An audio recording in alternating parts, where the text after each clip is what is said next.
अब यहाँ पे हम देखेंगे इस क्वेश्चन के अंदर पॉइंट ऑफ डिसकंटिन्यूटी के बारे में। ठीक है, फंक्शन दिया हुआ है f of x is equal to x plus one x square plus one x greater than or equal to one x less than one. ठीक है, ये फंक्शन डिफाइन किया गया है। और इसके बाद इसमें पूछ रहा है कि ये फंक्शन अगर कंटिन्यूस है तो कौन से पॉइंट पे कंटिन्यूस है, यानी कि हमको पॉइंट ऑफ डिसकंटिन्यूटी बताना है। देखिए, पॉइंट ऑफ डिसकंटिन्यूटी के बारे में हम पिछले वीडियो में भी देख चुके हैं। ठीक है, तो उसमें हमने क्या देखा था, हमने ये देखा था कि जो डिसकंटिन्यूस फंक्शन होता है वो मोस्टली जो टर्निंग पॉइंट होता है वहीं पर वो डिसकंटिन्यूस होता है। तो हम सिर्फ टर्निंग पॉइंट को चेक करें, अगर टर्निंग पॉइंट पे फंक्शन डिसकंटिन्यूस हो जाएगा तो फंक्शन इज कंटिन्यूस एवरीवेयर। ठीक, तो देखिए इसका टर्निंग पॉइंट वन है, तो हम सबसे पहले लेफ्ट हैंड लिमिट लेंगे, लेफ्ट हैंड लिमिट, और यहाँ पे हम लेंगे let x is equal to one minus h. ठीक है, तो लेफ्ट हैंड लिमिट के लिए वन माइनस एच। अब ये वन माइनस एच यानी कि वन के लेफ्ट के लिए ये फंक्शन है f of x x square plus one. ठीक, तो फंक्शन की वैल्यू हम क्या करते हैं, इस पॉइंट पर फाइंड करते हैं वन माइनस एच, तो one minus h whole square plus one ये हो जाता है। अब देखिए one plus h square minus two h plus one.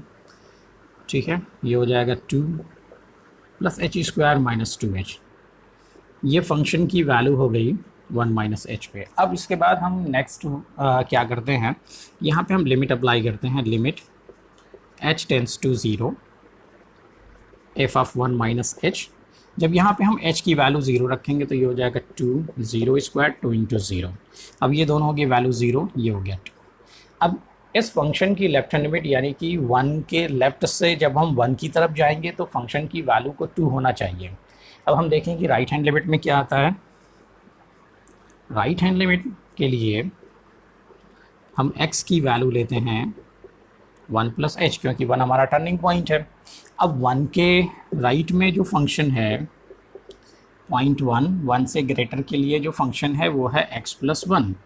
ठीक, तो हम यहाँ पे लिखेंगे F of one plus H को हम यहाँ पे रखेंगे और ये हो जाएगा वन, ये हो गया टू प्लस एच। ठीक, अब नेक्स्ट जो हमारा वर्क होता है वो होता है कि लिमिट हम यहाँ पे अप्लाई करते हैं, limit h tends to zero. जब यहाँ पे हम लिमिट अप्लाई करेंगे f of one plus h, ठीक, तो हम वन की तरफ जाएंगे तो हम देखेंगे कि फंक्शन किधर जाएगा। यहाँ पे h की वैल्यू ज़ीरो रखेंगे तो ये हो जाएगा टू प्लस ज़ीरो यानी कि टू।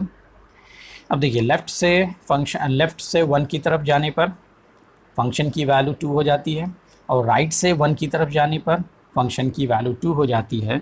तो हम यहाँ पे लिखेंगे कि since left hand limit is equal to right hand limit, therefore अभी फंक्शन की लिमिट हमको मिल गई x टेंस टू वन। ठीक है, ये x और ये x दोनों ही वन की तरफ जाता है। कैसे वन की तरफ जाता है, जब h ज़ीरो की तरफ जाएगा तो x की वैल्यू वन हो जाएगी और जब x की वैल्यू वन हो जाएगी तो फंक्शन की वैल्यू टू हो जाएगी दोनों तरफ से।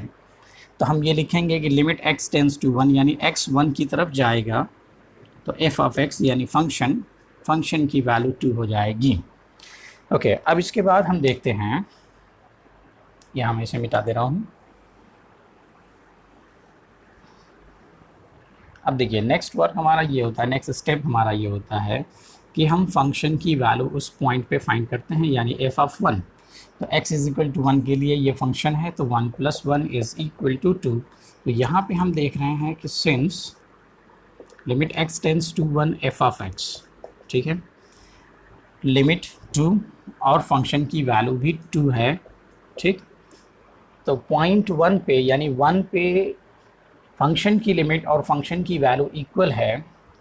तो यहाँ पे हमने कहा therefore f of x is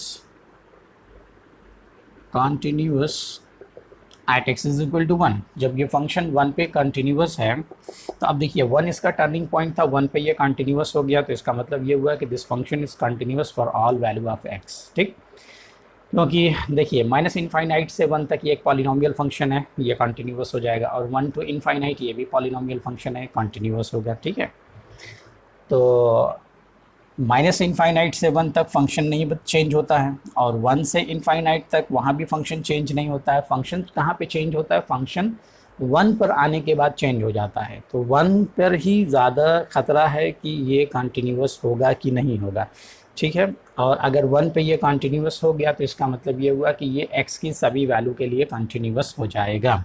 तो हम यहाँ पे लिखेंगे कि therefore there is no point of discontinuity, ठीक है। हमको पॉइंट ऑफ डिसकंटिन्यूटी बताना था। अब ये फंक्शन कहीं पे कंटिन्यूअस, कहीं पे डिसकंटिन्यूअस नहीं है, इसलिए यहाँ पे क्या होगा कि फंक्शन के अंदर यानी फंक्शन के डोमेन में कोई भी पॉइंट ऑफ डिसकंटिन्यूटी नहीं है। ओके, तो मुझे उम्मीद है कि पिछले क्वेश्चन की तरह आपको ये भी समझ में आया होगा। चलिए अब चलते हैं सीधे हम नेक्स्ट क्वेश्चन पे।